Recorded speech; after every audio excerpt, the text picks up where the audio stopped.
Crowley's Christmas Carol, a Good Omens fanfiction, written by CousinSerena, read aloud by SkyAsimaru.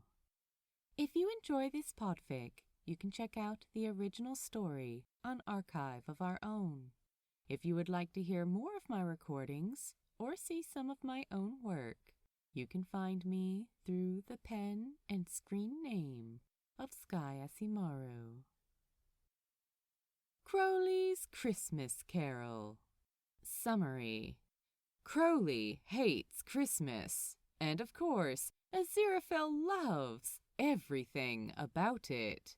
When a Christmas prank goes horribly wrong, Aziraphale is deeply hurt.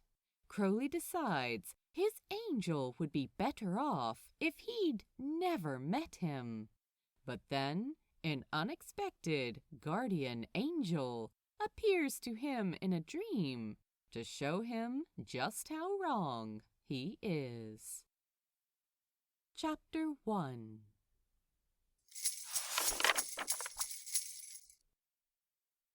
To say that Crowley despised Christmas would be an understatement. He positively loathed the holiday.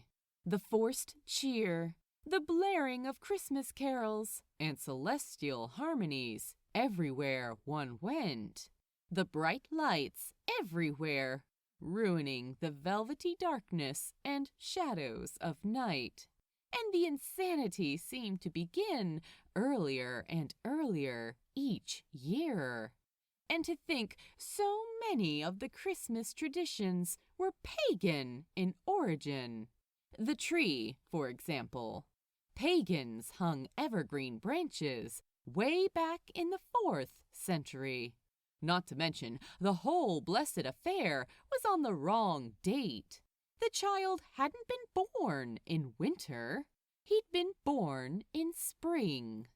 In any case, people went more and more mad each year, seeing how many lights and baubles they could string on a tree, and who could display the biggest and most garish decoration on their property. It all posed a big problem for Crowley when it came to his angel.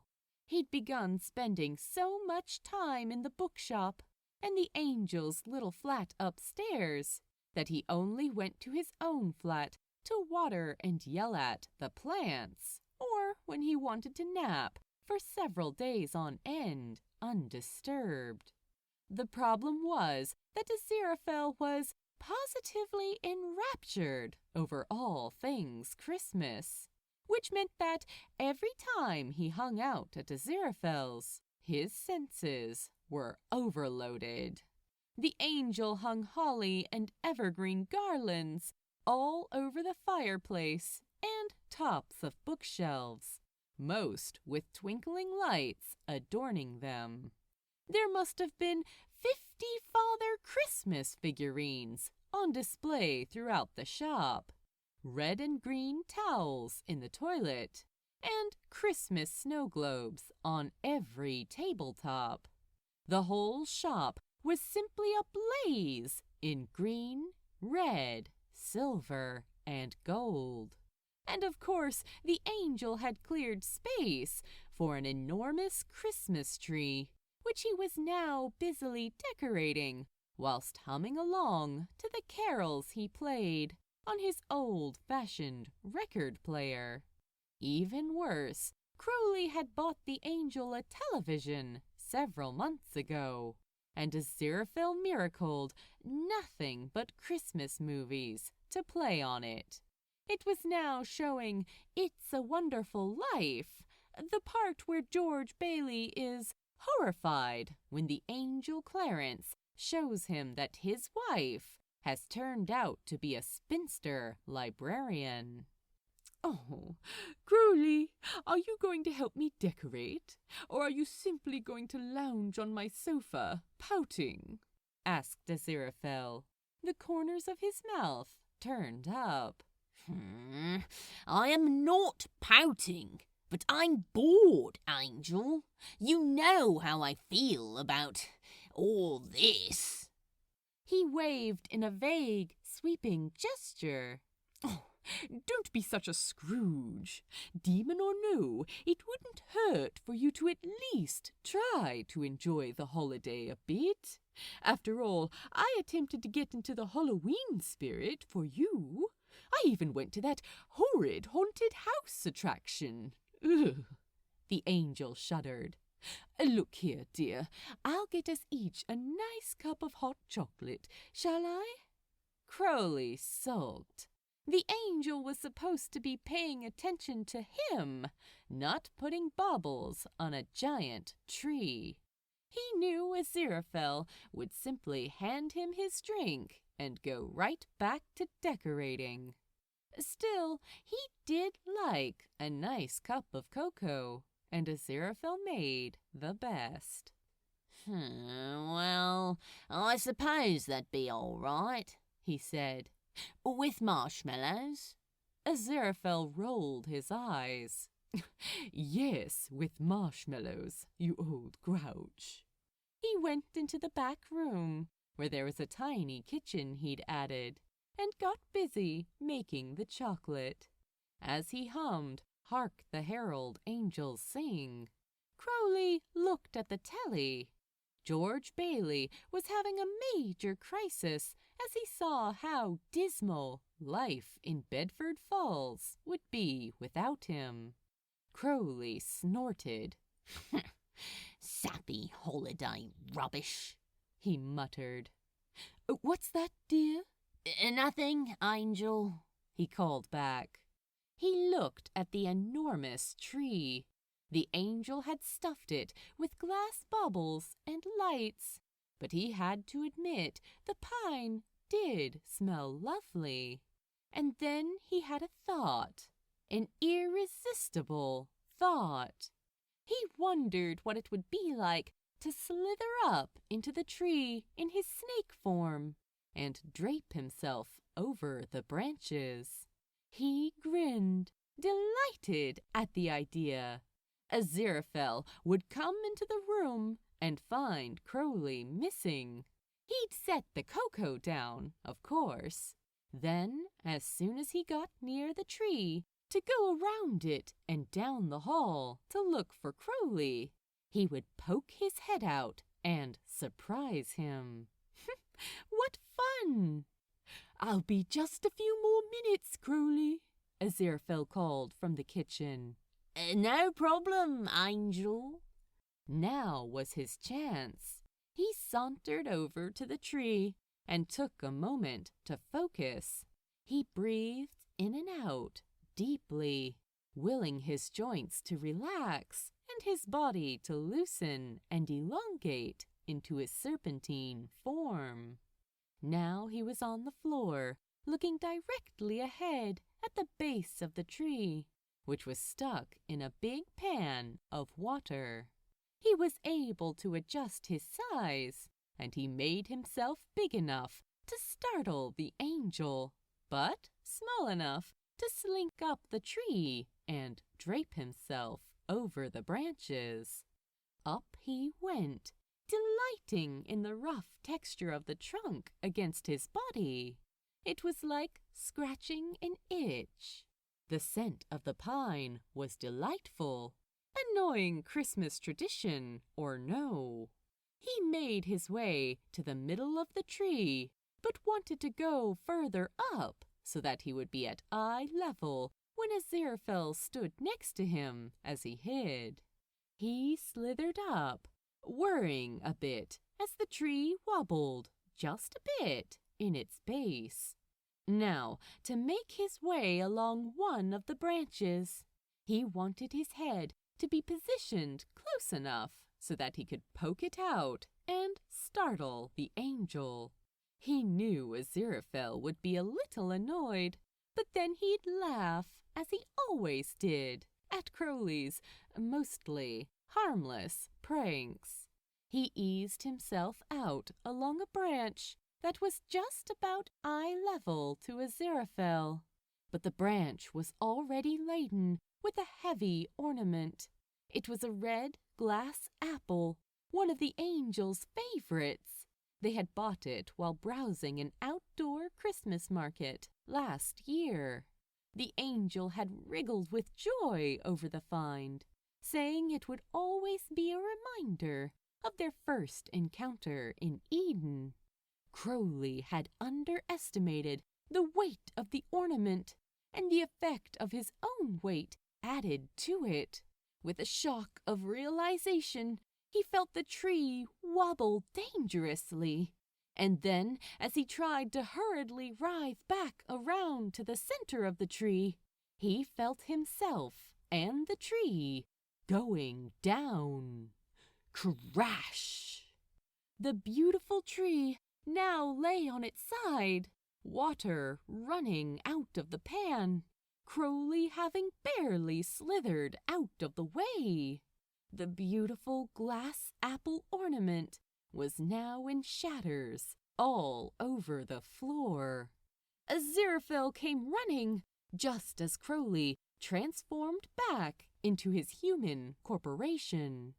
For a moment, the angel just stood there, not shouting, not saying anything, his open mouth simply shut, and his face hardened into an unreadable expression. Then his eyes fell upon the shattered remains of the glass apple. Crowley had never seen Aziraphale look like that. He wished he would yell at him, or something, and not just stand there looking at the mess and at Crowley like he was disappointed. Angel, I'm sorry, I just... Just what, Crowley? What were you doing? I know you hate Christmas. I know you can't stand to see me enjoy the holidays while you mope around on the sofa, but I didn't think you'd go so far as to ruin... Crowley was mortified to see tears in the angel's eyes. He'd only wanted to play a little prank. How could Aziraphale think he'd deliberately destroyed the tree? Honest, Aziraphale, I only meant to play a little joke. He trailed off, lamely. Look, we can just miracle it back together. I'm sorry. A joke? Well, I hope you're amused, Crowley. Aziraphale's face was clouded over in a mixture of anger and hurt. Look, I said I'm sorry, he snapped defensively. It's not like I meant to knock over your stupid tree. Oh, God, Satan, whoever. He'd gone too far. He didn't mean it, but he'd said it, and it hung there between them, and it was too late to unsay it. Aziraphale looked so stunned and hurt. How could Crowley possibly fix it? He'd wounded his angel to the core. I'm sorry, Angel. Really, I'm sorry. Let me help you. Just go, Crowley. Just go home. The silence was palpable and awful. The demon couldn't look his angel in the eyes. He hung his head, feeling small and ashamed, and slunk out the front door of the shop.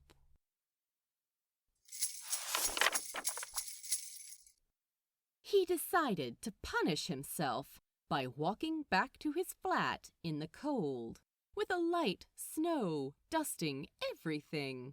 He looked at the ground as he walked along, ignoring the blaring cheer of the holiday lights and shop displays all around him. Go home, the angel had told him, as if the bookshop wasn't his true home, where his heart was. Why hadn't he just tried to join in on the angel's fun? It wouldn't have cost him anything. And instead, he'd ruined Aziraphale's Christmas. But that was what he did, wasn't it? He was a demon, and therefore bound to cause mischief and havoc, ruining everything he got close to. He wasn't a particularly good demon, and he wasn't good enough for his angel either. He walked along on autopilot, dimly aware of the bitter cold seeping into his limbs. He was never good with cold. Even in his human corporation, he was especially sensitive to it. His bare hands ached, even though they were stuffed inside his coat pockets. He should ache, he thought, for making his angel's heart ache like that. Eventually, he found himself back at his own flat, largely unaware of how he got there. He entered and scanned his austere, Christmas-free, angel-free flat. He looked at his plants, and he was too downhearted to work up the energy to berate them. One of the ferns had a brown spot, and it trembled as Crowley approached it. He thought of how the angel would have stroked the little plant and said encouraging things to it instead of yelling at it. And then the tears started flowing down his face. He reached out and brushed a finger over the spotty frond. "It's all right, plant," he said, sniffling. "I'm shoddy too." And with that, he shuffled into his dark bedroom, crawled under the covers, and drifted off to sleep, thinking how Aziraphale would have been so much happier if he'd never met him.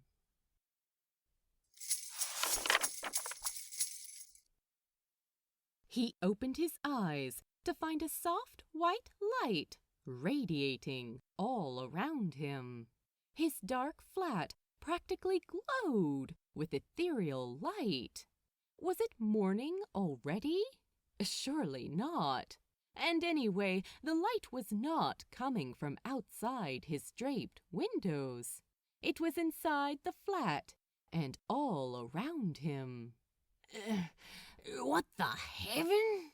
he asked aloud. "Not quite, demon," answered a familiar voice. A figure stepped through his bedroom door, surrounded in a bright white glow, which dissipated to reveal... "Gabriel?" Crowley's mouth hung open. He snapped fully awake and sprang out of bed, fortunately still in his clothes and not naked as he often slept, ready for battle.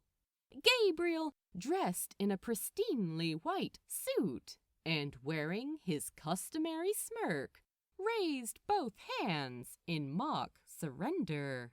"Whoa now! Hold on there, Crowley!" "Wanker!" Crowley thought. "Wanker, is it? I'm not the one that completely ruined Christmas for his boyfriend." He rolled his eyes at the word boyfriend. Crowley's mouth hung open. You read my thoughts?" "You're dreaming, you idiot.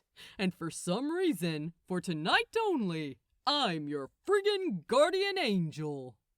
Crowley said nothing for a moment. This was too ridiculous to be happening, even in a dream.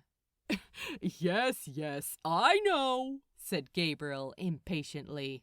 "Why me?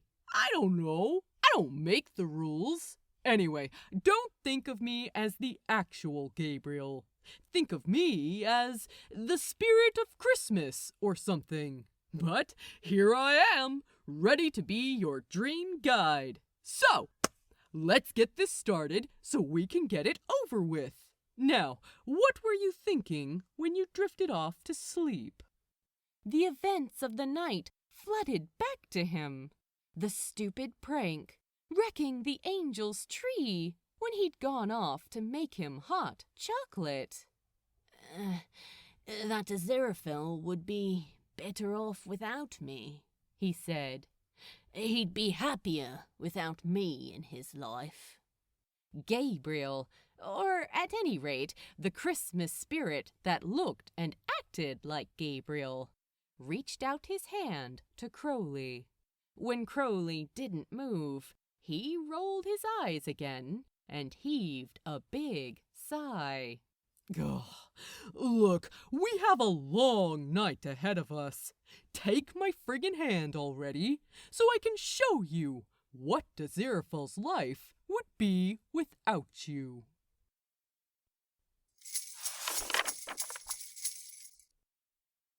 To be continued in Chapter 2. Thank you for reading. Happy holidays, everyone. Please drop by the archive and let the author know what you thought of their work.